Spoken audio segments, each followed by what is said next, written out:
Hello and welcome to the Traybakes and More Cooking channel. I'm Callie and today I've got a cake for you, I suppose. It's a cake tray bake. Sometimes I think you put anything into a square tray bake tin, you can call it a tray bake. So it's very simple. This is date and ginger slab.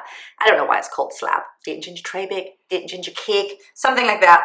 But somebody out there possibly knows this as date and ginger slab, and if they find it, then I'm happy. Okay, so it's very simple.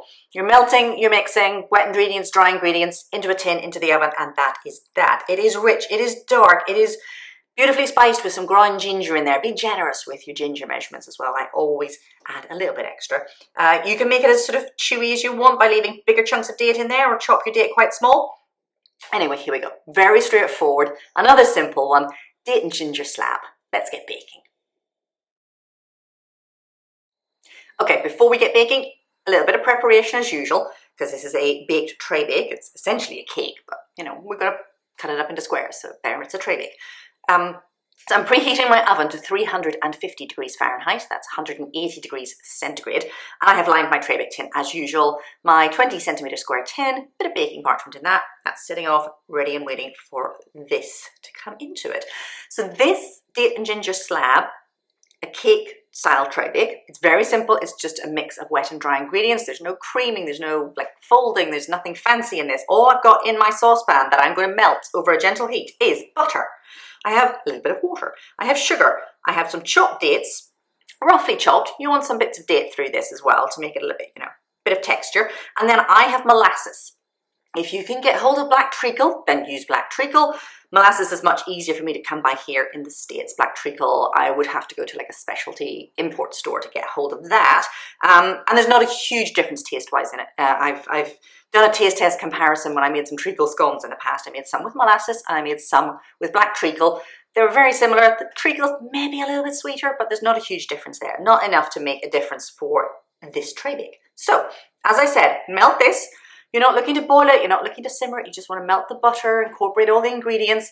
Gentle heat, you don't want this to get too hot either because we need to mix in some egg before we mix in the flour. But I'll get to that once I've got this melted. So onto a gentle heat with this, stir it until everything's nice and melted, and then we'll talk about the rest of the ingredients. Right, this has just had like a couple of minutes on a gentle heat until the butter is melted. Like I said, we're not trying to boil it, we're not trying to simmer it. We just want to get everything incorporated here so it's glossy, it smells delicious, the butter has melted, and everything has just sort of incorporated nicely. Then you want to leave this to cool just for a couple of minutes until, we didn't have the heat very high, we weren't on the stove for very long, but we're going to add some egg next, and you don't want scrambled eggs in your date and ginger slab. So the next thing to do after this is cooled is to add the baking soda, bicarbonate soda, and a beaten egg. I'm going to mix those through, and then flour and ground ginger, and that is it. And I'm doing everything in my saucepan today. I could transfer this to a bowl, but that's just going to make more washing up for me. So this is a tray bake that you can just do in your saucepan. One bowl baking as such, and you will disregard these bowls here, but one bowl baking. Here we go. So yeah, just let this cool, and then we'll mix the rest of the ingredients.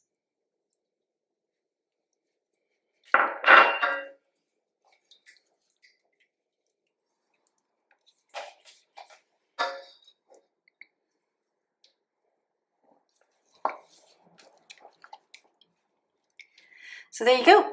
Ingredients are all in there. I'm going to transfer this to my tin and then into my preheated oven. Right, so after about 30 minutes in the oven, I think mine took about 35 today. So, check these things. Don't just take it out after 30 minutes. Yours might cook a little bit faster than mine or take a little bit longer. You can always check it with a skewer, a little toothpick or a cocktail stick. Just put that down into the center of the bake. And if it comes out clean and there's like no liquidy sort of batter still on there, then you're good to go.